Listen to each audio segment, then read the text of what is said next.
Hello, good morning.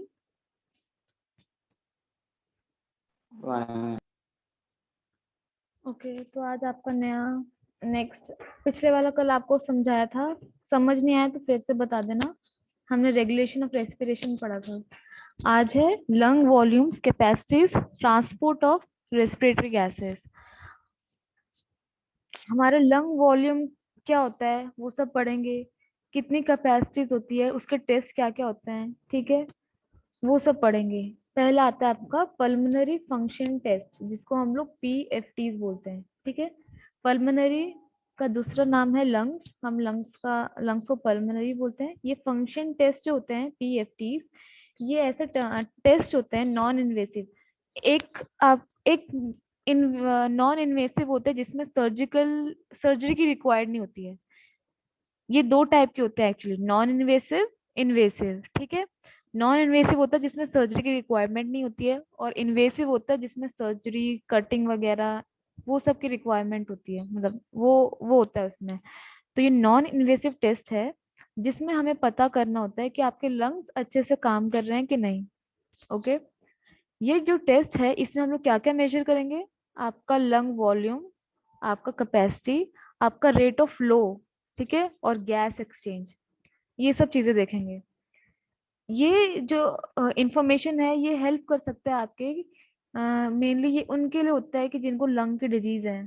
For example asthma हो गया, हाँ, किसी को इन्फेक्शन है, किसी को कैंसर है, ठीक है, या तो फिर हमारी ब्रीथिंग अच्छे से हो रही है नहीं हो रही है, इरेगुलर की हो रही है, वो सब आपके इसमें, इन सब इंफॉर्मेशन में आप ये पल्मोनरी फंक्शन टेस्ट करवाते हैं, ठीक है। आपका जो पीएफटीज होता है ना, ये दो मेथड से करते हैं हम, ठीक है। और वो सब क्या क्या है आपके? एक आता है आपका स्पायरोमेट्री। क्या है ये आपका? स्पायरोमेट्री, ये एक ऐसा डिवाइस होता है जिसको हम लोग, मशीन होती है जैसे आप इमेज में देख सकते हो, ठीक है। ये जो एक मशीन, एक ऐसा एक माउथ हुक्ड पीस होता है, ठीक है, जो इसको माउथ में इंसर्ट करते हैं, माउथ में इंसर्ट करते हैं। और ये आपका कनेक्टेड होता है एक मशीन के साथ, इलेक्ट्रॉनिक मशीन होगा, और आपको कंप्यूटर में, जिसमें वो आपका क्या बोलते हैं, रीडिंग्स देंगे, ठीक है। अब मैं इसमें थोड़ा बहुत बता देती हूँ, वैसे तो है ये है, मतलब कि डिवाइस है पायरोमेट्री का, मतलब लंग टेस्ट है, ऐसे बहुत सारे डिवाइसेस हैं। इसमें क्या होगा, आप शायद इसमें ना, शायद बोल रही, सॉरी, इसमें क्या होता है, सांस लेते हैं एंड मतलब जैसे ब्रीद इन करते हैं, ब्रीथ आउट करते हैं, वो जो भी नंबरिंग है वो यहाँ पे, जैसे ईसीजी करते हैं वैसे ये होता है, ठीक है। वो जो है आपका जो ग्राफ आता है वो आपके उसमें शो हो जाता है, ठीक है। इसमें मेनली आपका पहले जब इनहेल करेंगे तो लंग्स का हम लोग वर्किंग देखते हैं कि वो, मतलब वो मेजर करते जाएंगे, ठीक है, वो मेजर करता जाता है, ये आपका जो डिवाइस होता है, ठीक है, कि आप कितने अच्छे से इनहेल कर रहे हो और कितने अच्छे से आप, कितना आप एक्सहेल कर सकते हो, ठीक है। तो जैसे ही आप इनहेल करोगे तो ग्राफ ऊपर जाएगा, देन जब एक्सहेल आउट करोगे तो ग्राफ नीचे जाएगा, ठीक है। ये मेनली वही जो मैंने आपको बताया था कौन सा डिजीज के लिए यूज होता है, आपके अस्थमा के लिए, ठीक है। आपका क्रोनिक, एक सीओपीडी होती है, एक डिजीज होती है जिसका फुल फॉर्म है क्रोनिक ऑब्स्ट्रक्टिव पल्मोनरी डिजीज, जिसमें लंग्स डैमेज हो जाते हैं और उनको ब्रीदिंग में प्रॉब्लम होती है, ठीक है। और इन सब चीज को टेस्ट करने में यूज होता है हमारा जो, मैं उधर हो गया आंटी के पास, कॉमन रूम में देख लो। आपका जो नॉर्मल, इसका जो क्या बोलते हैं, स्पायरोमेट्री का टेस्ट होता है, जो नॉर्मल लेवल्स होते हैं मेनली आपका वो 80% से ग्रेटर होना चाहिए। यहाँ पे आपका परसेंटेज आता है वो 80% से ज्यादा होना चाहिए, वो आपका नॉर्मल है। अगर किसी को 70 से, मतलब 80 से नीचे आए, मेनली 70s में आए, तो वो थोड़ा सा एबनॉर्मल हो की तरफ जाता है, ठीक है। किसी का 60s में आए तो मॉडरेटली एबनॉर्मल होता है, और किसी का अगर 50s में है सो उनका बहुत सीवियरली डैमेज है लंग्स, कुछ तो डिजीज है, ठीक है। ये आपका है स्पायरोमेट्री।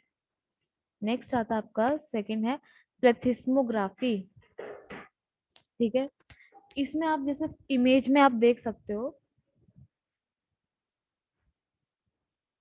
इसमें इसमें आप इमेज में देख सकते हो एक पर्सन है, ठीक है, वो एक चेम्बर जैसा बना होता है, ठीक है, वो उसके अंदर बैठता है, ठीक है, और ये पूरा एयर टाइट होता है, ठीक है।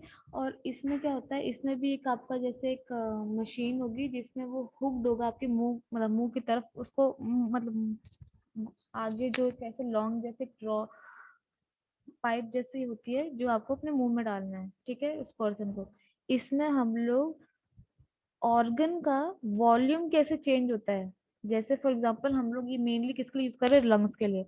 आपका लंग क्या है, ऑर्गन है, उसका वॉल्यूम में कोई चेंजेस है, फॉर एग्जांपल वो छोटा है कि बड़ा है, ठीक है, क्योंकि डिजीज की वजह से आपके जो ऑर्गन्स हैं वो या तो बहुत ज्यादा इंक्रीज हो जाते हैं, साइज में ज्यादा हो जाते हैं, या तो फिर वो कंस्ट्रिक्ट हो जाते हैं, वो बहुत ज्यादा साइज में कम हो जाते हैं, ठीक है। तो वो वॉल्यूम चेक करने के लिए यूज आता है ये, ठीक है। प्लेथिस्मो का मतलब क्या होता है, एनलार्ज, एनलार्ज होता है, प्लेथिस्मो का मतलब होता है आपका एनलार्जमेंट, इंक्रीज होना, ठीक है। और ग्राफी मतलब होता है ग्राफ जो आप लेते हो, ये आपका राइट, ठीक है, ये होता है आपका प्लेथिस्मोग्राफ, ठीक है, समझ गए। फिर से रिपीट करना तो बताती हूँ।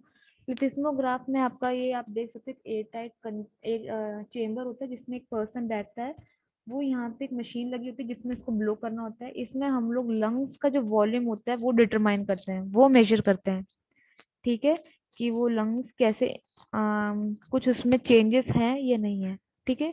और ये मेनली जो आपका प्लेथिस्मोग्राफ है, एक्चुअली इसमें तो ऐसे बताया गया है कि ये आपके पूरे different parts of the body को चेंज, मतलब पूरे different parts of the body को उसके वॉल्यूम को मेजर करने में यूज होता है। इसका मेन चीज है कि आपके किसी जो आपके ऑर्गन में कहीं पे ब्लड क्लॉट तो नहीं हुआ है, वो उस चीज के लिए यूज होता है। प्लेथिस्मोग्राफी आपका कहीं पे आपके ब्लड में क्लॉटिंग तो नहीं हुई है किसी आपके ऑर्गन में, उसको आइडेंटिफाई करने में, उसको मेजर करने में यूज होता है, ठीक है। और इसमें एक ये भी है कि अगर आप लंग्स के लिए यूज कर रहे हैं, इसमें ये है कि आप जब ब्रीथ इन लोगे, आपका लंग्स कितने देर तक उस एयर को कंट्रोल कर सकता, अंदर होल्ड कर सकता है। आप ब्रीथ सांस लेते हो, आप अपना आपका लंग्स की कैपेसिटी कितनी है कि वो अंदर एयर को होल्ड कर सकता है, कितने देर तक, ठीक है। ये आ गया आपका प्लेथिस्मोग्राफी, ठीक है। अब नेक्स्ट है आपका अब इसका मेजर्स आ गए आपके। मेजर्स में क्या क्या होंगे, आपका आता है टाइडल वॉल्यूम, ठीक है, जिसको हम लोग वीटी बोलते हैं, ठीक है। इसमें आपका क्या होता है, आपका एक अमाउंट, इसका डेफिनेशन है कि amount of air inhaled and exhale during normal breathing. आप नॉर्मल ब्रीथिंग कर रहे हो, आपने कितना अमाउंट इनहेल किया है, कितना अमाउंट एयर आपने बॉडी के थ्रू निकाला है, उसको अमाउंट को हम लोग कहते हैं टाइडल वॉल्यूम, ठीक है। नेक्स्ट आता है आपका मिनट वॉल्यूम, ये टीवी होगा। देन आपका आता है मिनट वॉल्यूम, ये आपका होता है एमवी, ठीक है। इसका मतलब इसमें क्या होता है कि आपने कितने अमाउंट तक, मतलब टोटल मिनट आपने एयर को एक्सेल किया है, मतलब एयर को आपने बाहर निकाला है अपने लंग से पर मिनट, मतलब आप इसको जो काउंट करोगे वो पर मिनट काउंट करोगे, ठीक है। नेक्स्ट है आपका वाइटल कैपेसिटी, वीसी। इसका मतलब होता है कि आपका टोटल वॉल्यूम ऑफ एयर आपने कितना एक्सेल किया है आफ्टर इनहेलिंग, समझ गए।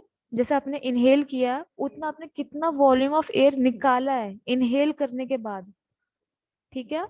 जैसे हम लोग ब्रीथिंग एक्सरसाइजेस करते हैं, breathe in and breathe out, तो आप ब्रीथ इन करते हो, आपने कितना अमाउंट तक आपने किया है, और मतलब कितना अमाउंट आपने जितना ब्रीथ इन किया है, इसका इस वाइटल कैपेसिटी में आता है कि आप कितना वॉल्यूम आप एक्सेल आउट कर रहे हो, ब्रीथ आउट कर रहे हो अपने बॉडी से, ठीक है, आफ्टर इनहेलिंग। नेक्स्ट आता है आपका फंक्शनल रेसिडुअल कैपेसिटी, एफआरसी। इसमें देखते हैं हम कितना अमाउंट ऑफ एयर, मतलब left in the lungs after excelling normally, आपके लंग्स में कितना अमाउंट ऑफ एयर बच गया है ब्रीथ आउट करने के बाद,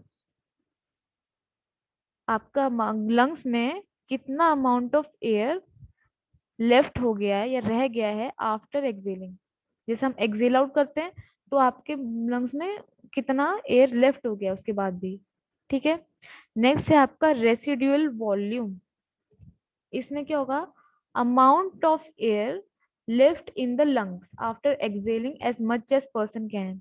सेम ही है कि आपका इसमें आफ्टर एक्सेलिंग नॉर्मली है, ठीक है, ये नॉर्मली होगा एफआरसी में। और रेसिडियल वॉल्यूम में होता है कि इसमें वही अमाउंट ऑफ एयर कितना लेफ्ट हो गया आपके आफ्टर एक्सेलिंग, जितना पर्सन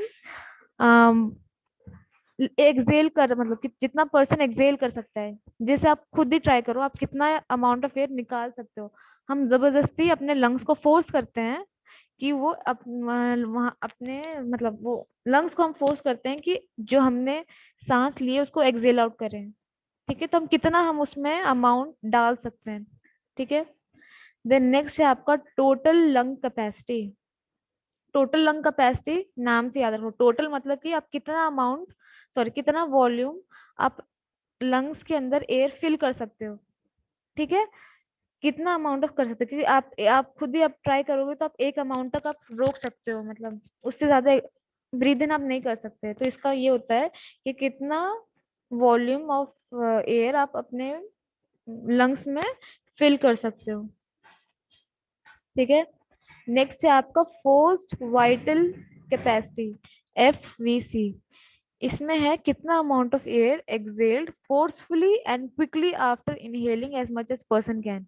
कितना मतलब अमाउंट ऑफ एयर आप एक्सेल करोगे फोर्सफुली अपने बॉडी से, फोर्सफुली उस एयर को निकालोगे, और कितने जल्दी आप इनहेल करोगे उसके बाद। ठीक है, वो है आपका फोर्स्ड वाइटल कैपेसिटी। नेक्स्ट है आपका फोर्स एक्सपायरेटरी वॉल्यूम, FEV। इसमें होता है आपका कि कितना अमाउंट ऑफ एयर आपने पहले एक्सपायर किया है, मतलब ब्रीथ आउट किया है, देन सेकंड, देन थर्ड में। एफ, ये आपका ये जैसे आपका फोर्स्ड वाइटल कैपेसिटी, इसके नाम से पता चल, जैसे आप सेवेंथ वाले में आ जाओ, फोर्स फोर्स्ड वाइटल कैपेसिटी में नाम से पता चल रहा है कि फोर्सफुली हमने एयर को अपने लंग से निकाला है, एक्सेल आउट किया है। देन फोर्स्ड एक्सपायरेटरी वॉल्यूम में क्या आएगा, नाम से ये भी पता चल रहा है कि आपने कितना वॉल्यूम एक्सपायर किया है, मतलब कितना अमाउंट ऑफ एयर आपने अपने बॉडी से ब्रीथ आउट किया है। ठीक है, पहले कितने टाइम में, 3 टाइम में। ड्यूरिंग फर्स्ट, आप पहले फर्स्ट एक्सपेरिमेंट जो होगा फर्स्ट टाइम एक्सेल आउट करोगे, then second time exhale out करोगे, then third time exhale out करेंगे। ठीक है, ऑफ द FVC टेस्ट। मतलब वही होगा कि आप फोर्सफुली कर रहे हो, फोर्सफुली आप निकाल रहे हो अपने लंग से एयर को। नेक्स्ट आता है आपका फोर्स एक्सपायरेटरी फ्लो। अब इन नाम में कंफ्यूज मत हो जाना। इसमें जैसे ये है फोर्स एक्सपायरेटरी वॉल्यूम है, ये आपका फोर्स एक्सपायरेटरी फ्लो है। ठीक है, तो इसमें इन्होंने क्या बोला है कि आपने एवरेज फ्लो कितना लिया है। ये एवरेज फ्लो होता है हमारे एयर का during the half of the FVC test. आपको जो FVC टेस्ट है, फोर्स्ड वाइटल कैपेसिटी टेस्ट के बीच में कितना आपने रेट, एवरेज रेट फ्लो हुआ है आपके, मतलब आपने ब्रीथ आउट किया है एयर का, एयर को अपने लंग से। ठीक है, उसको मिडिल हाफ को हम बोलते हैं फोर्स एक्सपायरेटरी फ्लो। जो फ्लो हो रहा है आपके, नाम से ऐसे लिख लेना कि रेट ऑफ फ्लो है। ठीक है, यहाँ पे वॉल्यूम लिखा है तो अब अमाउंट ऑफ एयर आएगा, यहाँ पे कैपेसिटी लिखा है तो इसमें भी अमाउंट ऑफ एयर आएगा, बट नाम से थोड़ा देख लेना। ठीक है। नेक्स्ट लास्ट है आपका peak expiratory flow rate, PEFR, peak expiratory flow rate. ये भी नाम से पता चल रहा है, ठीक है, कि क्या है एक्सपायरेटरी, हम लोग ब्रीथ आउट करेंगे एक पीक तक पहुंच जाता है। ठीक है, this is the fastest rate that you can force air out of the lungs. कितना फास्टेस्ट, फास्टेस्ट रेट में, मतलब कौन कितने रेट में आप कितने जल्दी उस एयर को आप लंग से ब्रीथ आउट करके बाहर निकाल सकते हो, इसको हम बोलते हैं पीक एक्सपायरेटरी फ्लो रेट। ठीक है, ये सारे आपके डेफिनेशन है, एक बार आप फिर से याद करोगे तो आपको याद आ जाएगा। ये सब जो PFT मेजर्स हैं हम ये इन दोनों से लेते हैं, ये आपके प्लेथिस्मोग्राफी से पता चलेगा और ये स्पायरोमेट्री से पता चलेगा। हॉस्पिटल में जाते हैं जो मेनली पेशेंट्स को लंग डिजीज होते हैं, वो ये दो सब टेस्ट करते हैं। ये डिवाइसेस होते हैं, एक्चुअली ये डिवाइसेस होते हैं। स्पायरोमेट्री एक डिवाइस है दूसरा आपका प्लेथिस्मोग्राफिक डिवाइस है, मतलब ये एक इंस्ट्रूमेंट है, एक इक्विपमेंट्स है, और इसमें जो अब टेस्ट है ये सब टेस्ट हैं, ये सब हम टेस्ट कर सकते हैं। ठीक है, ये सब उन टेस्ट का नाम है। ठीक है, देन आपका ये हो गया। आपका नेक्स्ट है लंग वॉल्यूम्स। लंग वॉल्यूम्स में टाइडल वॉल्यूम हमने पढ़ा था। ठीक है, कि क्या पढ़ा था हमने, कि ये आपका वॉल्यूम ऑफ एयर होता है। ठीक है, कितना हमने ब्रीथ इन और आउट किया है लंग से इन अ सिंगल नॉर्मल रेस्पिरेशन। आपका नॉर्मल रेस्पिरेशन से आपने कितना वॉल्यूम ऑफ एयर अंदर लिया है एंड कितना उसको बाहर निकाला है, उसको मेजर करने के लिए हम कहते हैं टाइडल वॉल्यूम। ठीक है, इसमें हम देखते हैं, एक्चुअली हम डेप्थ ऑफ ब्रीथिंग चेक करते हैं कि उस पर्सन का डेप्थ ऑफ ब्रीथिंग कितना है। इसका नॉर्मल वैल्यू होता है 500 ml। हम इसको ml में काउंट करते हैं क्योंकि वॉल्यूम जो हम है ना, वो हमेशा लीटर में काउंट करते हैं। ठीक है, नेक्स्ट है आपका inspiratory reserve volume, IRV। Inspiratory reserve volume में क्या होता है कि हम लोग एडिशनल कितना हम एयर को हम लोग फोर्सफुली अपने लंग्स में एंटर करवा सकते हैं। समझ गए, कितना हम लोग एडिशनल वॉल्यूम ऑफ एयर हम लोग उसको इंस्पायर मीन्स इनहेल कर सकते हैं। इसका नॉर्मल वैल्यू होता है 3.3 लीटर्स। ठीक है, नेक्स्ट है आपका एक्सपायरेटरी रिजर्व वॉल्यूम। ये इसका उल्टा होगा, यहाँ पे इंस्पायरेटरी है तो हमने आपने इंस्पायर इनहेल किया है, सेम डेफिनेशन सेम सेम है ऑलमोस्ट, पर इसमें आपका एक्सपायरेटरी आएगा तो आप कितना एडिशनल वॉल्यूम ऑफ एयर अपने लंग से फोर्सफुली एक्सपायर आउट कर सकते हो, निकाल सकते हो। ठीक है, आफ्टर नॉर्मल एक्सपायरेशन, जो आपका नॉर्मल हम नॉर्मली ब्रीथिंग जो कर रहे हैं। ठीक है, इसका नॉर्मल वैल्यू क्या होता है, 1 लीटर, 1000 ml। ठीक है, नेक्स्ट है आपका रेसिडुअल वॉल्यूम। रेसिडुअल वॉल्यूम क्या होता है, ये भी हमने पढ़ा था कि आपका कितना amount of air, sorry volume of air आपके लंग्स में रिमेन हो जाता है आफ्टर एक्सपायरेशन। आपके लंग्स में कितना वॉल्यूम एयर बच जाएगा जब आप एयर को फोर्सफुली लंग्स से बाहर निकाल दोगे, उसको हम लोग क्या कहते हैं, it is called as residual volume. ठीक है, आपको पता है इसमें इन्होंने ये बताया है रेसिडुअल वॉल्यूम में एक्चुअली हमारा जो, जैसे हम लोग ब्रीथिंग और नॉर्मल ब्रीथिंग करते हैं ना, हमारा लंग्स की इतनी कैपेसिटी नहीं होती कि वो फुल्ली हमारे लंग्स से पूरे एयर को निकाल दे। जैसे इधर लिखा है normally lungs can not be emptied completely even bye forceful expiration. आपका लंग्स फुल तरीके से एम्प्टी नहीं हो सकता अगर हम फिर भी उसको फोर्सफुली उसको एयर को बाहर निकालने की कोशिश करें। कुछ क्वांटिटीज ऑफ एयर जो होती है आपके लंग्स में रह जाती हैं। ठीक है, अब इसका सिग्निफिकेंस क्या है रेसिडुअल वॉल्यूम का। ठीक है, ये हमारे हेल्प करता है कि जो आपका ब्लड है, ठीक है, वो कैसे फ्लो कर रहा है आपके ड्यूरिंग ब्रीथिंग। ब्रीथिंग में आपका ब्लड कैसे फ्लो कर रहा है, एरिएट कितना हो रहा है, मतलब फ्लो कैसे कर रहा है। ठीक है, मतलब उसको हेल्प करता है ये। ठीक है, सेकेंड इसका सिग्निफिकेंस है it maintains the contour of lungs. अब ये कॉन्टोर थोड़ा कुछ ज्यादा डिफिकल्ट वर्ड हो गया, इसका मैं आपको दूसरा वर्ड बता सकती हूँ। कॉन्टोर को आप बोल सकते हो आउटलाइन ऑफ द लंग्स, मतलब एक लंग्स का शेप मेंटेन करेगा ये। ठीक है, इसका नॉर्मल वैल्यू होता है 1.2 लीटर्स। ठीक है, और अभी ये हमने पढ़ लिया था लंग कैपेसिटीज। ठीक है, लंग कैपेसिटीज क्या होते हैं कि आपका स्टैटिक लंग कैपेसिटीज आपका 2 और मोर लंग वॉल्यूम्स को मिला के हमारा लंग कैपेसिटीज बनता है। ठीक है, 4 टाइप्स के होते हैं, inspiratory capacity, vital capacity, functional residual capacity and total lung capacity. I think हमने इसका डेफिनेशन यहाँ पे पढ़ लिया है, टोटल लंग कैपेसिटी जो जो है। ठीक है, फिर भी हम पढ़ते हैं। ये पहला आता है आपका इंस्पायरेटरी कैपेसिटी।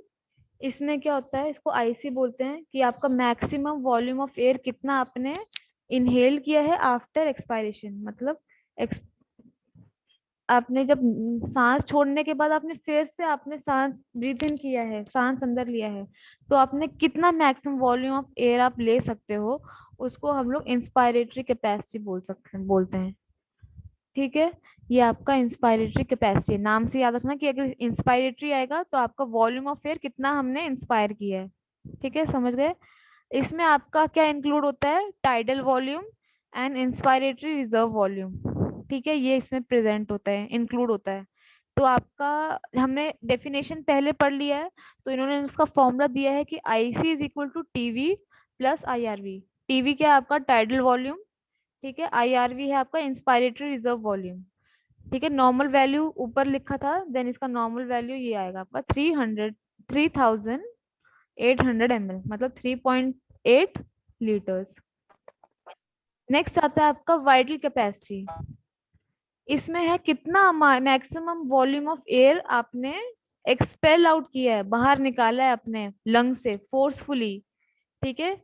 जब आपने उसके बाद मतलब आफ्टर इंस्पायरेशन आपने अपने लंग से कितना वॉल्यूम ऑफ एयर बाहर निकाला है फोर्सफुली, उसको हम लोग वाइटल कैपेसिटी बोलते हैं, ठीक है।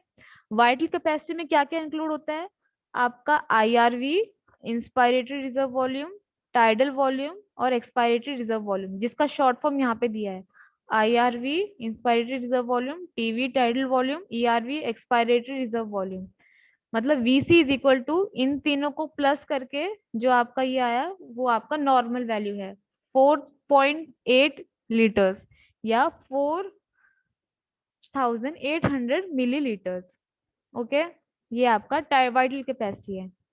नेक्स्ट है आपका फंक्शनल रेसिडुअल कैपेसिटी, FRC। ये आपका हमने ये पढ़ लिया था, ये है आपका volume of air remaining in the lungs at the end of passive expiration. आपको कितना आपका एयर रह जाता है आपके लंग्स में जब आपका एक्सपायरेशन होता है, मतलब जब आप ब्रीथ आउट कर रहे हो, एयर को अपने लंग से बाहर निकाल रहे हो। तो FRC का नॉर्मल वैल्यू होता है आपका, FRC is equal to ERV। ERV आपका क्या है, expiratory reserve volume plus RV residual volume, ठीक है। रेसिडुअल वॉल्यूम होता है RV इज इक्वल टू कितना आता है, नॉर्मल वैल्यू इसका है अप्रोक्स 1800, मतलब 1.8 लीटर टू 2.2 लीटर, ठीक है। ये आपका फंक्शनल रेसिडुअल कैपेसिटी है। नेक्स्ट आता है आपका total lung volume. Total lung volume हम कैसे पता करते हैं, ये है इसका definition, volume of air in the lungs after maximum inspiration. आपने कितना मैक्सिमम आपने ब्रीथ इन किया, उसके बाद जो आपके लंग्स में एयर का वॉल्यूम होता है ना, उसको हम लोग टोटल लंग वॉल्यूम कहते हैं। मतलब कि आसान वर्ड्स में, इजी वर्ड्स में बोलूं तो, आपने कितना अमाउंट, मतलब कितना वॉल्यूम ऑफ एयर आप ब्रीथ इन कर सकते हो, अपने लंग्स को एयर से भर सकते हो, उसको हम लोग टोटल लंग वॉल्यूम कहते हैं। समझ गए। इसमें आपका क्या आता है, टोटल लंग वॉल्यूम मतलब आपका ये आ गया IRV प्लस टीवी, ठीक है। IRV इंस्पायरेटरी रिजर्व वॉल्यूम, ठीक है, इंस्पायरेटरी रिजर्व वॉल्यूम। टीवी आपका टाइडल वॉल्यूम, ठीक है। ERV expiratory reserve volume. RV आपका रेसिडुअल वॉल्यूम, ठीक है। मतलब आपको डेफिनेशन अच्छे से याद करना है, उसके नॉर्मल वैल्यू याद करने हैं, वो सब आपके टोटल करके आपका आएगा अप्रोक्स 6 लीटर। तो नॉर्मल वैल्यू हमारा कितना होता है टोटल लंग वॉल्यूम का, 6 लीटर या 6000 ml वॉल्यूम इसका मतलब नॉर्मल वैल्यू होता है। फोर्स्ड वाइटल कैपेसिटी, ठीक है, फोर्स्ड वाइटल कैपेसिटी क्या होता है, आपका कितना अमाउंट ऑफ एयर या कितना वॉल्यूम ऑफ एयर आपने फोर्सफुली अपने लंग से एक्सेल किया है, मतलब ब्रीथ आउट किया है, और आपने कितने जल्दी आप रैपिडली उसके बाद आप नेक्स्ट ब्रीथ इन करोगे, इसको हम बोलते हैं फोर्स्ड वाइटल कैपेसिटी। नाम से याद रखना कि ये आपका फोर्स जाएगा तो इसमें फोर्सफुली हम लोग उस जब फोर्स जाएगा तो आपको इतना याद रखना है कि मैक्सिमम हम लोग फोर्सफुली अपने लंग्स से एयर को बाहर निकालते हैं। तो हमने कितना volume of air, it is the volume of air that can be exhaled forcefully, ठीक है। और उसके बाद में कितने जल्दी हमने नेक्स्ट ब्रीथिंग किया है, ठीक है। Normal value forced vital capacity आपका इक्वल टू होता है वाइटल कैपेसिटी की तरह, ठीक है। और अगर किसी को पल्मोनरी डिजीज हो रहा है, किसी को लंग में डिजीज है, अस्थमा है, ठीक है, कोई भी और बीमारी है मेनली लंग्स में, तो आपका जो फोर्स्ड वाइटल कैपेसिटी होती है ना वो डिक्रीज हो जाता है। ठीक है, ये याद रखो कि किसी को भी बीमारी होती है, लंग्स में डिजीज होती है, तो उसका फोर्स्ड वाइटल कैपेसिटी कम हो जाती है। इन्होंने बोला है कि इसका नॉर्मल वैल्यू होता है, कितना होता है, टोटल टू वीसी। अब हमारा वीसी क्या है, वाइटल कैपेसिटी, मतलब इसका नॉर्मल वैल्यू सिमिलरली किससे होता है, 4.8 लीटर ही होता है। ठीक है, तो फोर्स वाइटल कैपेसिटी और वाइटल कैपेसिटी का नॉर्मल वैल्यू सेम है। और अगर इसका मतलब ये, अगर ये फोर्स इसका डिक्रीज हो जाए, किसी को पल्मोनरी डिजीज है, तो उसका फोर्स वाइटल कैपेसिटी डिक्रीज हो जाता है, नहीं तो नॉर्मल लेवल है तो वो ठीक है आदमी। ठीक है, नेक्स्ट आपका आता है फोर्स एक्सपायरेटरी वॉल्यूम, या तो हम क्या कहते हैं इसको, टाइम्ड वाइटल कैपेसिटी बोलते हैं। फोर्स एक्सपायरेटरी वॉल्यूम, नाम से पता चल रहा है फोर्स है, एक्सपायरेटरी आप कितना फ्लो आउट कर रहे हो, तो वही आप डेफिनेशन कैसे लिखोगे, volume of air which can be expired forcefully, कितना वॉल्यूम ऑफ एयर आपने अपने बॉडी से, अपने लंग से फोर्सफुली बाहर निकाला है in a given unit of time, एक टाइम पे। ठीक है, तो इसको हम लोग क्या बोलते हैं, ये आपका, इसको हम लोग टाइम्ड वाइटल कैपेसिटी भी बोलते हैं। ठीक है, या तो हम इसको बोलते हैं फोर्स्ड एक्सपायरेटरी वाइटल कैपेसिटी। ठीक है, और इसमें क्या होता है, इसमें हम लोग तीन एक्सपायरेट हम लोग तीन वैल्यूज चेक करते हैं। पहले आता है आपका EFEV1, मतलब आपने फोर वॉल्यूम ऑफ एयर कितना आपने अपने लंग से बाहर निकाला है एक्सपायर्ड फोर्सफुली इन 1 सेकेंड। ठीक है, देन 2 सेकेंड्स, देन थर्ड आएगा आपको 3 सेकेंड्स में कितना फोर्सफुली आपने लंग एयर को अपने लंग से बाहर निकाला है। ठीक है, उसका वॉल्यूम कितना है। ठीक है, तो नॉर्मल वैल्यूज आते हैं आपके, क्या क्या आते हैं, आपका कम से कम जो आपका FEV1 है वो 83% होना चाहिए। देन सेकेंड आपका 94% होना चाहिए। देन थर्ड जो 3 सेकेंड्स का है वो कम से कम 97% होना चाहिए। ठीक है, नॉर्मल पर्सन में अगर आप ये एक्सपेरिमेंट करो तो उसका इतना अप्रोक्स इतना वैल्यू आना चाहिए, मतलब वो पर्सन जो है वो हेल्दी है, उसको कोई भी लंग डिजीज नहीं है। ठीक है, इसको हम लोग बोलते हैं EVF। हाँ, हाँ, देन ये 83% है, 94% है और 97% है। ठीक है, ये आपका टोटल वाइटल कैपेसिटी है। ठीक है, नॉर्मल पर्सन में इतना देखा गया है। उसके बाद आपका ये आपका नॉर्मली देखा गया है, तो आपका आफ्टर 3 सेकेंड, 3 सेकेंड अगर आप देखोगे तो टोटल वाइटल कैपेसिटी 100% हो जाता है। ठीक है, इसका सिग्निफिकेंस क्या होता है, हम डिटरमाइन कैसे करते हैं, यही है सेम कि आप इसमें हम पेशेंट्स में देखते हैं कि उसको कोई भी रेस्पिरेटरी डिजीज या कोई लंग डिजीज है कि नहीं है। ये आपका एक बहुत अच्छा डायग्नोसिस हम करते हैं पेशेंट्स के लिए, जो जिनको चेक करवाना होता है। ठीक है, और अगर किसी को डिजीज है तो आपका जो EVF है वो कम हो जाता है, डिक्रीज हो जाता है। अगर किसी भी पर्सन को डिजीज होता है तो वो आपका EVF का नॉर्मल वैल्यू से कम हो जाता है। ठीक है, अगर किसी का मतलब अगर किसी को, किसी भी पेशेंट को EVF डिक्रीज हो जाए, ठीक है, तो उसको मतलब ये सब डिजीज होते हैं, अस्थमा होगा या एम्फाइसीमा होगा। अस्थमा आपको पता है क्या होता है, एम्फाइसीमा क्या होता है पता है, एम्फाइसीमा, एम्फाइसीमा में क्या होता है ना, आपका जो वॉल्यूम होता है ना लंग्स का वो इंक्रीज हो जाता है एक जगह। ठीक है, वो हमें उस वो आपको एरिया पता चल जाएगा जहाँ पे वो इंक्रीज्ड एरिया है, तो वो वहां पे उस पेशेंट को पेन होने लगती है। ठीक है, ये आपका, और इसमें जो क्या होता है एक्चुअली वो एरिया इंक्रीज हो जाता है, लेकिन जो उस पेशेंट है उसको ब्रीथिंग करने में प्रॉब्लम होती है। वो जो पेशेंट है उसको बार बार ऐसा लगता है कि मेरे सांस नहीं ले पा रहा। ठीक है, उसको पेन होती है लंग्स में, और ऊपर से वो ऐसा लगता है उसको ब्रीथ नहीं कर पाता। ठीक है, तो एक ये लंग डिजीज है, इसको हम लोग एम्फाइसीमा कहते हैं। समझ गए,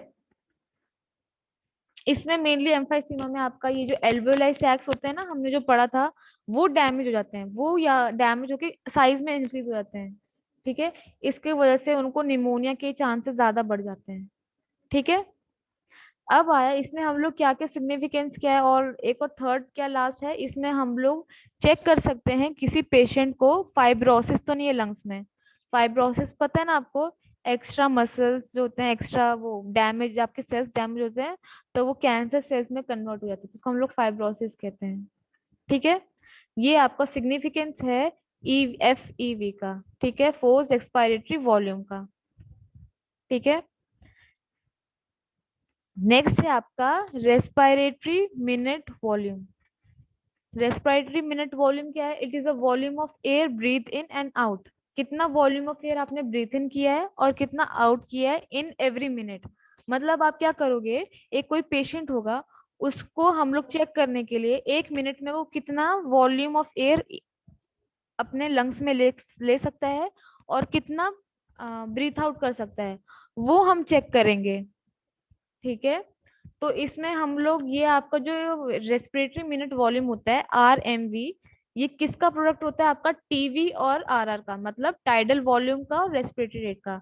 तो हम इसका अगर फॉर्मूला जानना होगा तो क्या है, इसका नॉर्मल वैल्यू है, हम करते हैं tidal volume into respiratory rate कितना है, ठीक है, उस पर्सन का आपने इनटू किया, जो भी आपका रिजल्ट आया, जैसे 500, ये कंफर्म है कि जितना टीवी 500 होना चाहिए इसका वॉल्यूम, और रेस्पिरेटरी रेट 12 होना चाहिए, इनटू करके आपका 6 लीटर आया, मतलब 6000 ml आया, तो नॉर्मल आया वैल्यू आपका इतनी होनी चाहिए।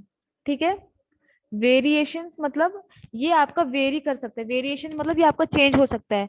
मेनली जो आपका जो रेस्पिरेटरी मिनट वॉल्यूम है ना, जब कोई भी पर्सन एक्सरसाइज कर रहा है, या तो उसको हाइपर वेंटिलेशन, हाइपर वेंटिलेशन पता है आपको, किसी को कोई बंद जगह में वेंटिलेशन अच्छे से प्रॉपर एयर फ्लो नहीं हो रहा है, तो उसको सांस में लेने में डिफिकल्टी होती है, ब्रीथिंग करने में डिफिकल्टी होती है। ठीक है, तो वो होता है आपका वेंटिलेशन एक्सरसाइज करने में, ये कोई इमोशनल कंडीशन, कोई पर्सन बहुत ज्यादा इमोशनली डिस्टर्ब्ड है, इमोशनली उसको कोई प्रॉब्लम है, तो उस टाइम ये आपका ये इसको इमोशनल कंडीशंस बोलेंगे, तो ये आपका रेस्पिरेटरी मिनट वॉल्यूम उस चीज में इंक्रीज हो सकता है, क्योंकि आपको पता है अगर आप एक्सरसाइज कर रहे हो तो आप ज्यादा अपना आप ब्रीथिंग को देख सकते हो, आप ज्यादा बहुत अपना लंबा सांस ले रहे हो, जल्दी जल्दी सांस ले रहे होते हो। ठीक है, तो उस टाइम में ये जो आपके रेट हैं, जो भी ये रेस्पिरेटरी मिनट वॉल्यूम है, ये इंक्रीज हो जाता है। ठीक है, ये नॉर्मल वैल्यू से ज्यादा हो जाता है। ठीक है, और अगर किसी को रेस्पिरेटरी डिजीज है तो वो रिड्यूस हो जाता है आपका ये RMV, उस जिसको किसी भी पेशेंट को डिजीज है तो उसमें वैल्यू जो देखा गया है वो डिक्रीज होता है। ठीक है, नेक्स्ट है आपका मैक्सिमम ब्रीथिंग कैपेसिटी और मैक्सिमम वेंटिलेशन वॉल्यूम। ठीक है, इसका शॉर्ट फॉर्म क्या है मैक्सिमम ब्रीथिंग कैपेसिटी का? It is MBC। ठीक है, MBC क्या होता है आपका? मैक्सिमम वॉल्यूम ऑफ एयर, कितना मैक्सिमम आपने एयर लिया है जिसमें आपने उसको ब्रीथ इन किया है या ब्रीथ आउट किया है बाय फोर्सफुल रेस्पिरेशन। मींस आपने कितना फोर्सफुली रेस्पिरेशन किया है, जिसमें आपने कितना अमाउंट ऑफ एयर, कितना वॉल्यूम ऑफ एयर आपने ब्रीथ इन किया है, मतलब अपने लंग्स में लिया है एंड लंग्स से बाहर निकाला है by forceful respiration per minute. एक मिनट में आपने फोर्सफुली कितना सांस अंदर लिया और कितना सांस आपने बाहर ब्रीथ आउट किया है, छोड़ दिया है। ठीक है, उसको हम पर मिनट, उसको हम क्या बोलते हैं? Maximum breathing capacity. ठीक है, देखो सभी डेफिनेशन थोड़े सिमिलर है, आप कंफ्यूज हो जाओगे, कंफ्यूज नहीं होना है। कम से आप पहले आप मेन जो आपका हेडिंग है ना, जैसे ये जैसे मैक्सिमम ब्रीथिंग कैपेसिटी है, इसको याद रखो कि कैसा है, मतलब ठीक है, इन्होंने बोला है मैक्सिमम, मतलब मैक्सिमम कितना आप लोग वॉल्यूम ऑफ एयर ब्रीथ इन कर सकते हो या ब्रीथ आउट कर सकते हो। ठीक है, पर मिनट, फोर्सफुली पर मिनट, मतलब एक मिनट में आप कितना फोर्सफुली ब्रीथ इन और ब्रीथ आउट कर सकते हो। तो आप नाम से ही थोड़ा डेफिनेशन को आपको पता चल जाएगा, फिर आप कंफ्यूज नहीं होंगे। ठीक है, ये आपका डेफिनेशन है MBC की। ठीक है, मैक्सिमम ब्रीथिंग कैपेसिटी। इसको हम लोग दूसरा वर्ड्स में मतलब और क्या कहते हैं? मैक्सिमम वेंटिलेशन वॉल्यूम भी बोल सकते हैं, इसका ये दूसरा नाम है, मैक्सिमम वेंटिलेशन वॉल्यूम। ठीक है, ये इसका दूसरा नाम है। ठीक है, MBC का क्या होता है इसमें? वही आपका एक ये डायनेमिक लंग कैपेसिटी, मतलब एक ये एक लंग कैपेसिटी का चेक करने का तरीका है। ठीक है, और अगर किसी भी पेशेंट को देखो, इस सब में एक चीज कॉमन है, अगर किसी भी पेशेंट को लंग डिजीज है ना तो सबके नॉर्मल वैल्यू से कम वो रेट कम हो जाता है। इसमें भी उन्होंने वही बोला है कि अगर उस पर्सन को कोई भी रेस्पिरेटरी डिजीज होता है तो उसका MBC value, maximum breathing capacity जो वैल्यू है वो कम होगा। समझ आया? नॉर्मल वैल्यू कितना होता है आपके अडल्ट मेल में? It is 150 to 170 litres per minute, मतलब 1 लीटर, मतलब 1 मिनट में नॉर्मल अडल्ट मेल का हमने 150 to 170 लीटर देखा गया है, और फीमेल्स में 80 to 100 लीटर पर मिनट। ठीक है, इतना हमने इसका नॉर्मल वैल्यू है। अगर इसका वैल्यू इससे कम आता है तो मतलब उसको रेस्पिरेटरी डिजीज है। ठीक है, ये है। नेक्स्ट है आपका एक्सपायरेटरी पीक वॉल्यूम। एक मिनट।